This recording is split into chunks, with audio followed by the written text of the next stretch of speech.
Հանանչիները ասում, անհայրերի գաղաճանները ասում այդ հոկտեմբերի 27-ից հետո, որ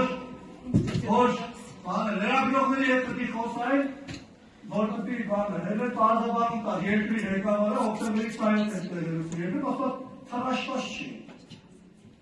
Շատ դեպքի հիստերիկ շարժումներով ու ներվային հիստերիկ պահվածքով։ Պետք է տեսել, մարտի մեկին ասում մարդիկ դուրս էին գալիս, կրակում էին, հետո թաքնվում էին մյուս մարդկանց հետևում։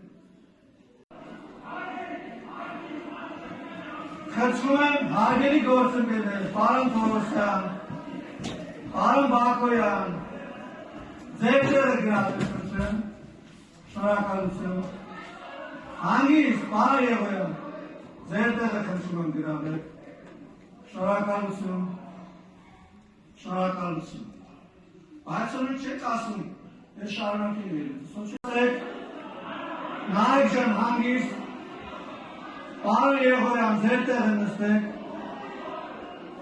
Գանիկ Դանելյան, ձեր տեղը նստեք, Լևոն Քոչարյան դուրս եկեք դահլիճից,